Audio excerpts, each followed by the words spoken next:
灭罪者，终将判罚。神意王座。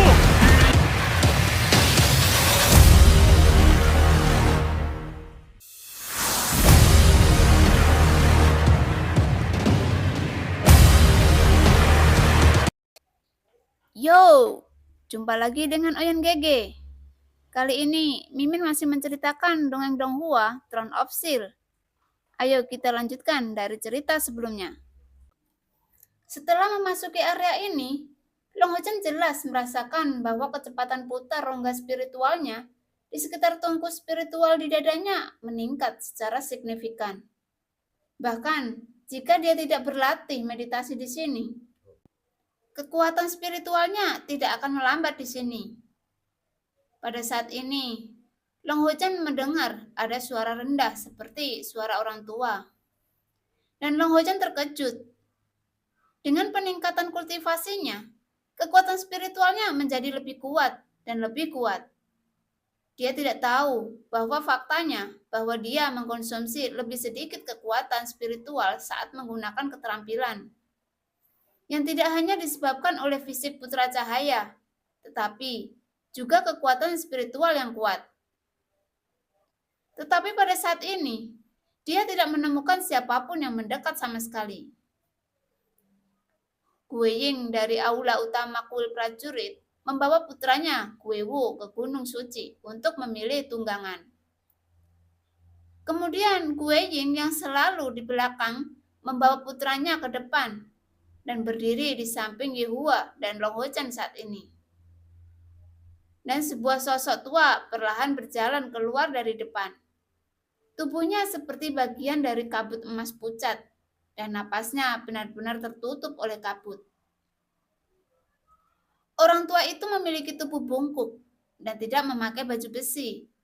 Bahkan dia tidak memiliki seragam kesatria di tubuhnya. Hanya kain abu-abu sederhana yang menutupi tubuhnya.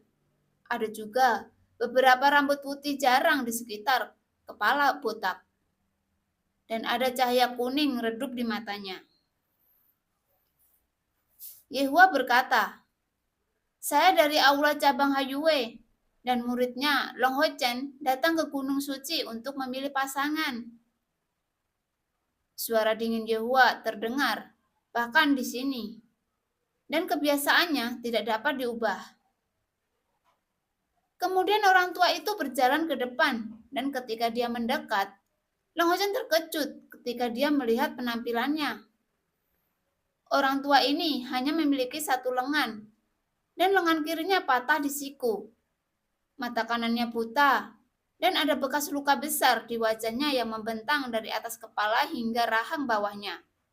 Seolah-olah kepalanya telah terbelah.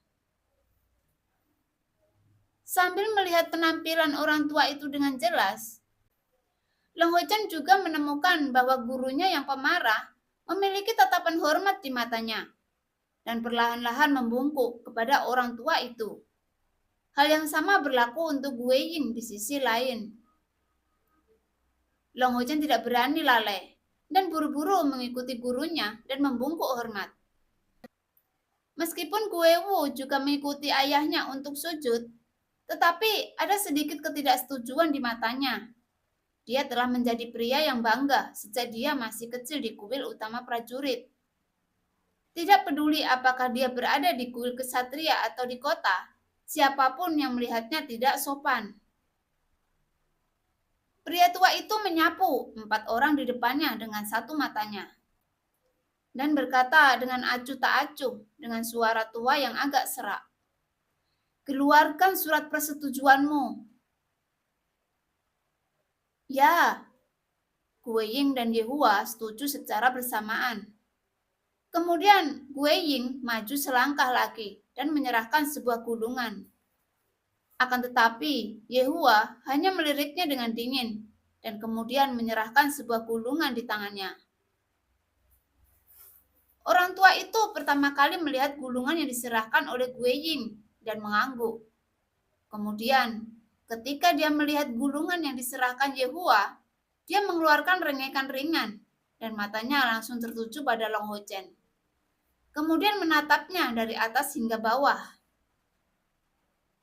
Long Ho Chen samar-samar tahu bahwa gulungan ini berisi semua catatan masuknya ke aula cabang Hayue, termasuk usia dan kultivasinya saat ini. Namun pada saat ini, lelaki tua bermata satu dengan mengamati seluruh tubuh Long Ho Chen yang memiliki perasaan tidak dapat menyembunyikan sesuatu. Seolah-olah satu mata kuning redup memiliki daya tembus yang kuat. Mata lelaki tua itu dengan cepat melewatinya. Lalu dia melambai pada Gue Wu dan berkata, "Kemarilah." Gue Ying menyentuh putranya dan memberi isyarat dengan mengedipkan matanya. Gue Wu buru-buru melangkah maju, setidaknya di depannya memberi hormat. Kemudian pria tua itu mengangkat satu tangannya dan mendarat di bahu Gue Wu dengan santai. Tubuh Gue Wu bergerak tanpa sadar, seolah-olah dia akan berjuang. Namun, ketika telapak tangan kurus mendarat di bahunya, seluruh tubuhnya langsung menegang dan dia tidak bisa bergerak walau dalam setengah menit. Setetes keringat mengalir dari dahi Gue Wu dan dia jelas merasakan bahwa telapak tangan lelaki tua itu seperti gunung. Dan tidak peduli seberapa keras dia mengerahkannya, itu seperti sapi lumpur yang memasuki laut. "Ya, 18 tahun. Kamu boleh masuk. Kamu bisa pergi sekarang." Kalimat terakhir diucapkan kepada Gue Ying itu. Ketika dia membalik pergelangan tangannya, ada tanda panjang di telapak tangannya yang kurus. Dan dia menyerahkan token itu ke tangan Gue Wu dan berkata, "Ketika menghadapi monster dengan level yang berbeda, token itu akan muncul dalam warna yang berbeda. Level monster terendah di Gunung Suci adalah level 2, dan warna yang sesuai adalah merah, dan seterusnya. Kuning, hijau, biru, ungu, putih, perak. Level 9 adalah yang tertinggi. Jika ada warna emas muncul, itu berarti Anda telah menemukan binatang buas yang agresif. Selama itu tidak mengungkapkan kedekatan dengan Anda sejak awal, segeralah pergi secepat mungkin. Namun, Anda dapat mencoba berkomunikasi dengan hati Anda. Jika Anda tidak ingin berkomunikasi dengannya, teruslah mencari sampai Anda menemukan target. Batas waktunya adalah 30 hari. Setelah 30 hari, Anda akan dikirim keluar, dan tokennya akan diambil kembali. Apakah kamu mengerti?" "Ya," Gue Wu menjawab. Dan gulungan di tangan lelaki tua itu tiba-tiba berubah menjadi abu terbang, dan energi abu-abu melayang keluar, bergabung dengan token hitam di tangannya. "Terima kasih banyak, senior." Gue Ying dengan cepat memberi hormat kepada lelaki tua itu dan berbalik untuk keluar dari pegunungan suci. Gue Wu tidak berani mengabaikan dan melirik Long Ho Chen sambil melangkah ke dalam kabut emas pucat dan menghilang di sesaat. Orang tua itu melambai ke arah Long Ho Chen. "Terserah kamu, anak muda. Biarkan orang tua ini merasakan usia tulang. Mari kita lihat apakah kamu benar-benar dapat mengejutkan orang tua ini." "Ya," Long Ho Chen melirik gurunya dan melangkah maju perlahan, kemudian berdiri dengan hormat di depan orang tua itu. Pria tua itu juga meletakkan tangannya di bahunya, dan perasaan hangat segera datang. Long Ho Chen tidak bergerak, hanya berdiri di sana dengan tenang. Setelah beberapa saat kemudian, mata tunggal lelaki tua itu memancarkan pandangan terkejut, dan setelah menarik tangannya, dia menatapnya dari atas ke bawah lagi. "Aula cabang Hayue," pria tua itu berkata dengan sungguh-sungguh. "Junior ada di sini." Yehua maju 2 langkah dan memberi hormat dengan cepat. Dan pria tua itu menoleh, menatap Yehua dan berkata, Di mana kamu menemukan monster kecil ini? Benar saja, dia belum berusia 14 tahun. Dia telah menjadi seorang kesatria yang hebat. Dan kekuatan spiritualnya melebihi 1000. Ketika si kecil Long Qingyu datang beberapa dekade yang lalu, dia tampaknya tidak memiliki bakat seperti itu. Ini benar-benar jenius. Apakah Anda ingin melapor ke kuil? Dan kuil akan melatihnya. Wajah Yehua sedikit berubah. Dia tidak menyangka bahwa sesepuh yang melindungi gunung di depannya akan menyukai Long Hochen saat ini. Senior, bukan karena juniornya tidak mau melapor. Hanya saja, dalam setengah tahun ini, dia akan mengikuti kontes seleksi untuk grup pemburu iblis. Yehua dengan percaya diri dan bisa mengajarinya, tidak lebih buruk dari orang lain. Setelah berpikir sejenak, lelaki tua itu mengangguk dan berkata, "Oke, orang tua ini terlalu malas untuk mengurusi dunia luar. Terserah Anda. Nak, apakah kamu mendengar apa yang saya katakan barusan?" Long Hochen berkata dengan hormat, "Ya, saya mendengar dengan jelas." Orang tua itu mengangguk dan berkata, "Kalau begitu, kamu bisa pergi juga. Namun, kamu berbeda darinya. Kamu dapat menembus kesatria hebat di bawah umur 20 tahun. Dan kamu dapat memiliki satu hak istimewa lebih dari dia. Jika kamu tidak menemukan pasangan yang cocok dalam 30 hari, kamu dapat memasuki formasi teleportasi di puncak Gunung Suci untuk secara acak mendapatkan monster dari tempat lain untuk digunakan sebagai tunggangan. Namun, jika Anda menyeretnya ke waktu itu, Anda hanya dapat memiliki keberuntungan, dan Anda pasti akan menemukan monster yang cocok untuk Anda. Tetapi sulit untuk mengatakan apakah itu kuat atau lemah, dan bahkan mungkin monster tingkat pertama. Oleh karena itu, Anda harus bekerja keras selama 30 hari di Gunung Suci. Apakah kamu mengerti? Terima kasih senior atas petunjukmu. Ya, kamu juga bisa pergi sekarang. Orang tua itu melambaikan tangannya, dan gulungan itu berubah menjadi cahaya dan bergabung menjadi token lain, dan menyerahkannya kepada Long Hochen. Long Hochen berbalik dan memberi Yehua penghormatan kesatria standar. "Cepat pergi!" Yehua membalas hormat. Senyum kaku muncul di wajahnya lagi, tetapi matanya sangat berapi-api. Kemudian Long Hochen berbalik dan menghilang ke dalam kabut emas. Namun, ketika Yehua hendak pergi, lelaki tua bermata satu di depannya berkata dengan ringan, "Anak ini adalah bibit yang langka dan bagus. Kamu telah menumbuhkan murid seperti itu." Mata Yehua menunjukkan sedikit kejutan. "Terima kasih atas pujianmu, senior." Kemudian orang tua itu berkata dengan ringan, "Saya tidak pernah memuji orang lain. Saya hanya menyatakan fakta. Anda juga pergi." "Ya." Yehua segera keluar dari kabut tipis. Tapi tatapan hormat di matanya tetap tidak berkurang.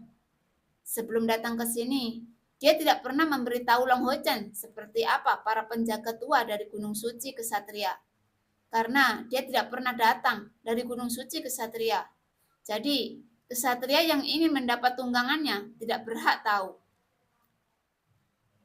Penjaga Gunung Suci Kesatria ini semuanya adalah kesatria Templar dari peringkat ke-7 yang menyelesaikan misi mereka dan menyerahkan baju besi. Pangkalan Mithril kemudian pensiun di sini. Kuil kesatria adalah yang pertama dari 6 kuil. Selain kekuatan di sisi yang baik, kekuatan yang terkandung di Gunung Suci Kesatria ini pasti dapat digambarkan sebagai yang menakutkan. Kecuali kesatria segel ilahi, tidak ada yang tahu berapa banyak pensiunan kesatria kuat yang ada di Gunung Suci ini. Tetapi, dimanapun Anda memasuki Gunung Suci dari lokasi manapun, Anda akan bertemu wali di sini untuk pertama kalinya. Meskipun lelaki tua itu tampak sengsara barusan, dia setidaknya adalah pembangkit tenaga listrik tingkat ke-7. Bahkan jika dia cacat sampai titik ini, bahkan jika Yehuwa bertarung dengannya, tidak mungkin baginya untuk menjadi lawan orang tua ini. Terlebih lagi, semua bekas luka di tubuhnya diperoleh dalam pertempuran dengan iblis. Dapat dikatakan bahwa para penjaga di Gunung Suci semuanya adalah pahlawan sejati.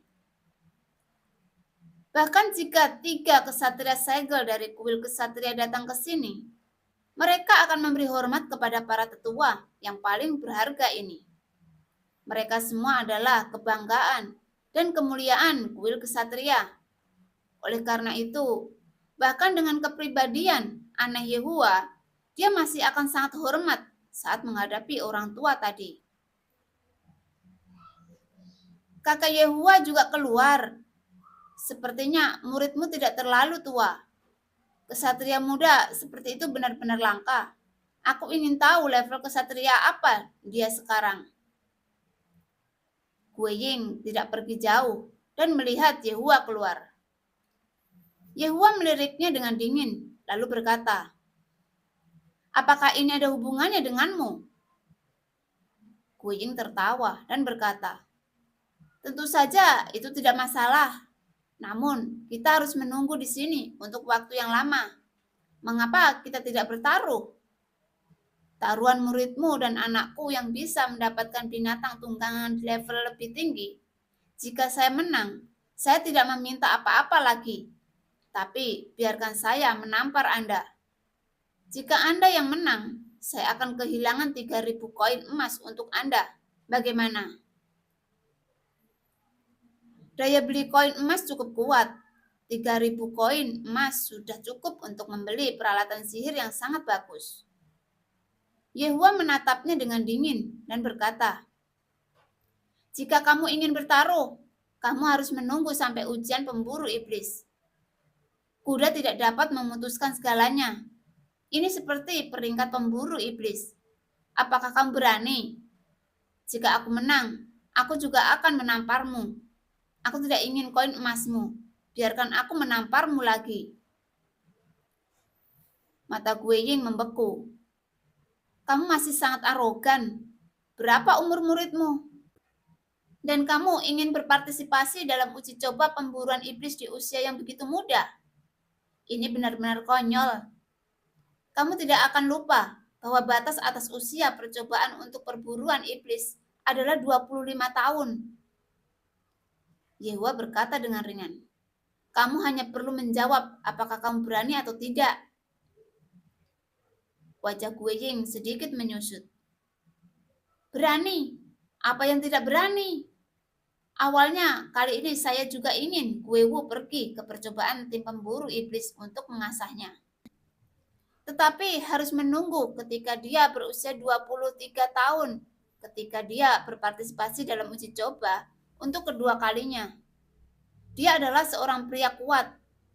Anakku sudah menjadi kesatria tingkat 8 tahun ini. Jadi, mungkin dia benar-benar bisa mencapai tahap akhir dan menjadi pemburu iblis." Yehuwa berkata, "Kalau begitu, mari kita tunggu dan lihat.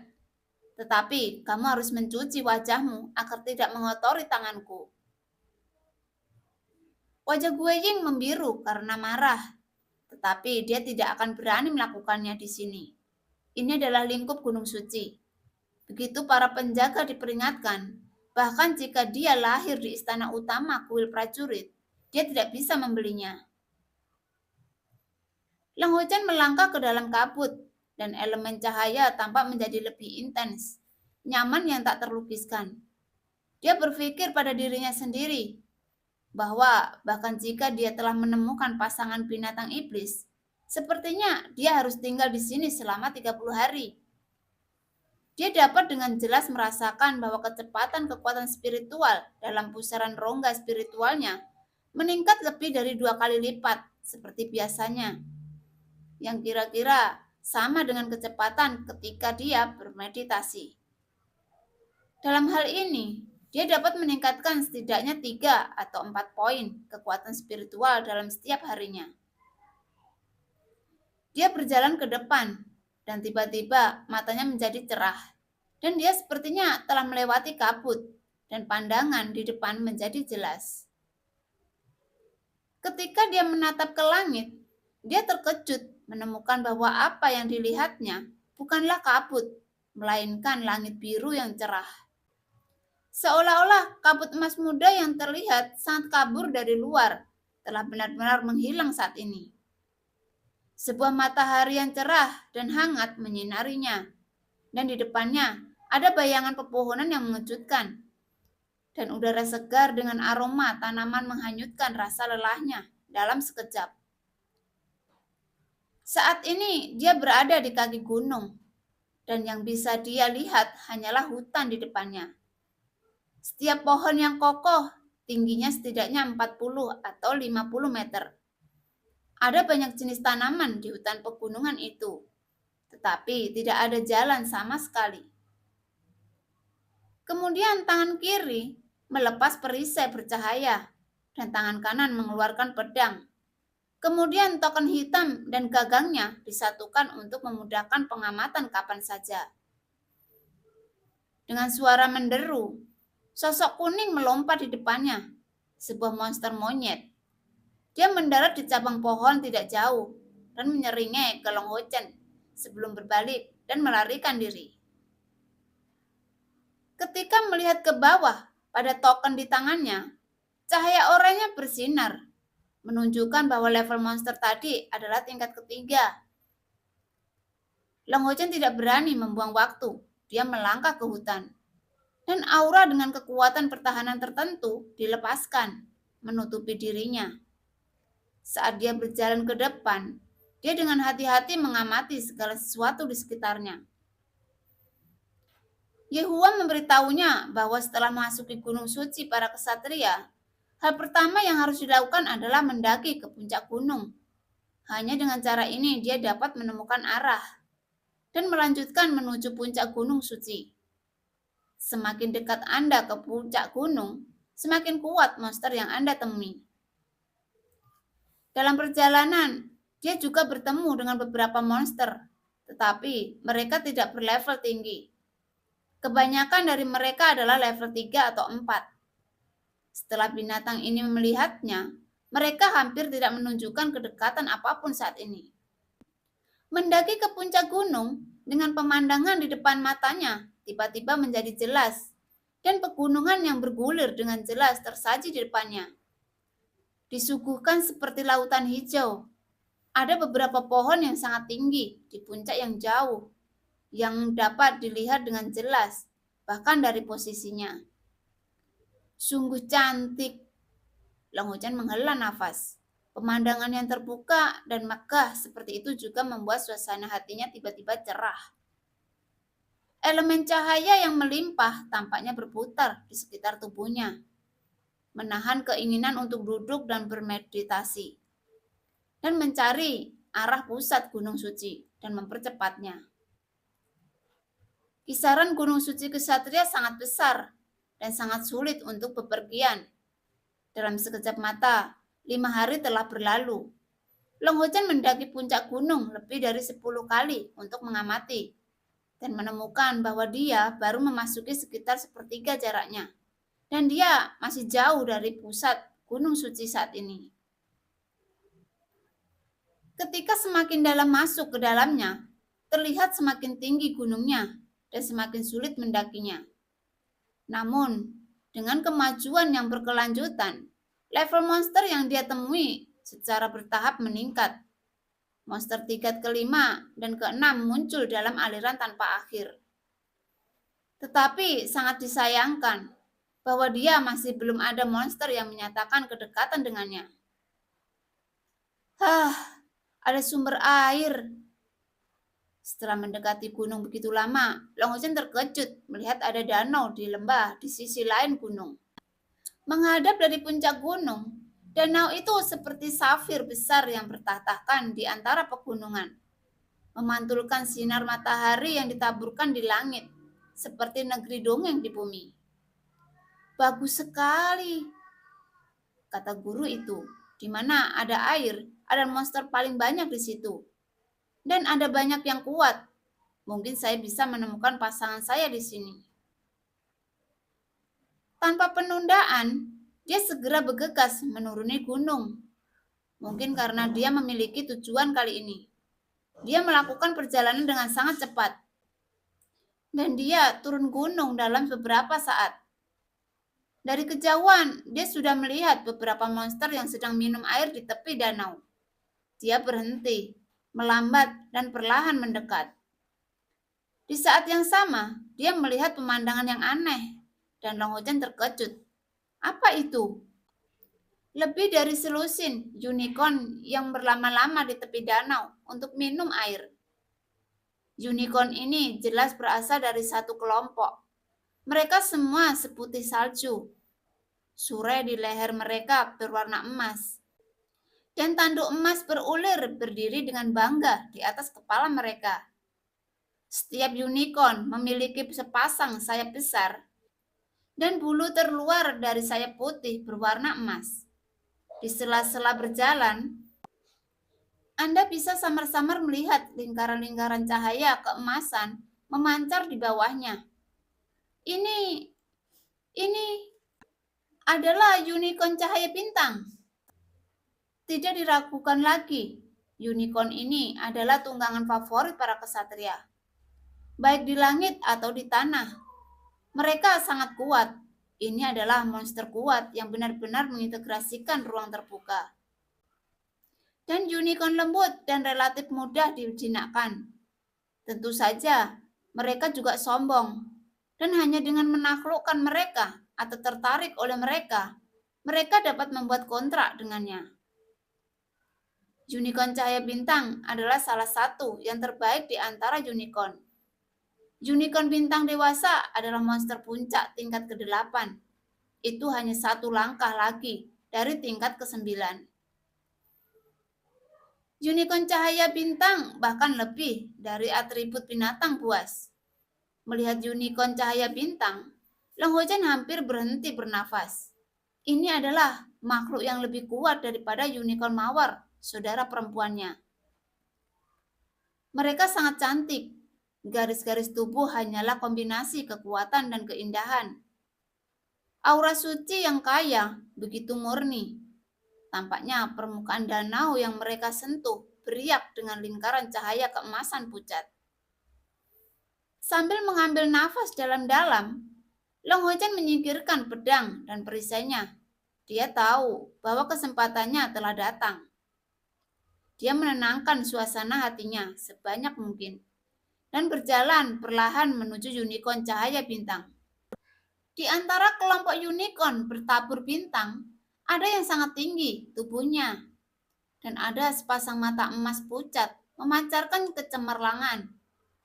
Dan unicorn lain sedang minum air, hanya berdiri di sana dengan tenang, dan mengamati segala sesuatu di sekitarnya. Tidak salah lagi bahwa unicorn ini adalah raja di sini. Melihat Long Hojen berjalan perlahan, unicorn cahaya bintang itu tertegun sejenak, dan kuku depan kaki kanannya dengan lembut menggores tanah. Long Hojen buru-buru berdiri dan berkata dengan sungguh-sungguh, "Unicorn cahaya bintang, saya seorang kesatria dari kuil kesatria, datang ke sini untuk menemukan pasangan saya. Saya ingin tahu, apakah saya dapat berkomunikasi dengan Anda?" Monster tingkat tinggi sangat cerdas, bahkan tidak kalah dengan manusia. Semakin cerdas monster tersebut, semakin sulit untuk mendapatkan persetujuan mereka. Mencoba berkomunikasi adalah langkah pertama. Mata emas Raja Unicorn yang menyilaukan dan cahaya itu jatuh pada Long Hojen. Matanya juga emas pucat, tetapi lebih jernih. Dan dia tidak bisa menahan diri untuk sedikit terkejut. Cahaya keemasan yang kaya mengalir keluar dari tanduk tunggal di atas kepalanya. Dan tirai cahaya keemasan menyelimuti Long Hojen saat ini. Segera, lapisan emas samar muncul di tubuh Long Hojen, terutama di dadanya, di mana cahaya keemasan bersinar lebih terang. Long Hojen merasa hangat dan ramah dengan aura ilahi penuh, dan dia sangat gembira.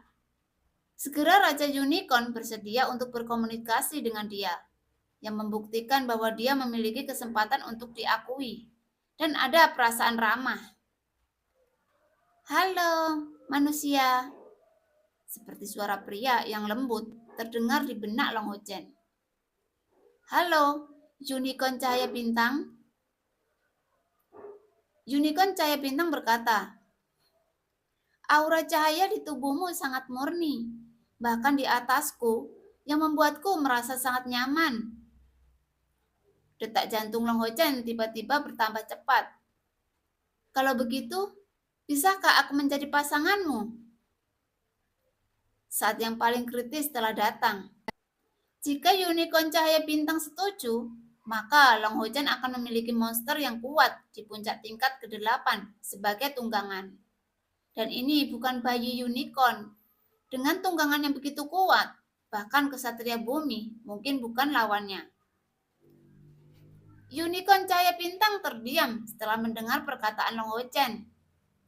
Cahaya kemasan yang dilepaskan dari unicorn juga menjadi semakin intens. Dipengaruhi oleh cahaya kemasan ini, cahaya di mata Long Ho Chen bersinar, dan mata yang jernih memantulkan sosok unicorn.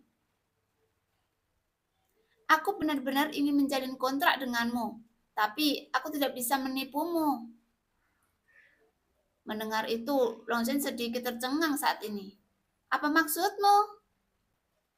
Putra cahaya yang terhormat, aku telah melihat dengan jelas sumber cahayamu. Aku sangat ingin menjadi tungganganmu dan partnermu. Mungkin dalam hidupku, aku memiliki kemungkinan menjadi monster tingkat 9. Namun, aku tidak bisa melakukan ini, karena kami unicorn adalah makhluk yang jujur. Dengan bakatmu, aku tidak memenuhi syarat untuk melayani putra cahaya. Maaf, aku harus menolakmu. Hah? Tidak memenuhi syarat? Long Ho Chen tercengang. Bahkan jika unicorn cahaya bintang ini mengatakan bahwa dia tidak memenuhi syarat, dia tidak akan begitu terkejut. Ini adalah keberadaan yang kuat dari puncak urutan ke-8. Dia tidak cukup memenuhi syarat. Jadi, monster seperti apa yang memenuhi syarat denganku? Aku khawatir kamu harus pergi tanpa hasil kali ini. Sejauh yang aku tahu, di Gunung Kesatria Suci ini bukan hanya aku tidak memenuhi syarat. Bahkan monster tingkat 9 dan keturunan mereka juga tidak memenuhi syarat untuk menjadi pasanganmu. Unicorn Cahaya Bintang berkata sambil menghela nafas.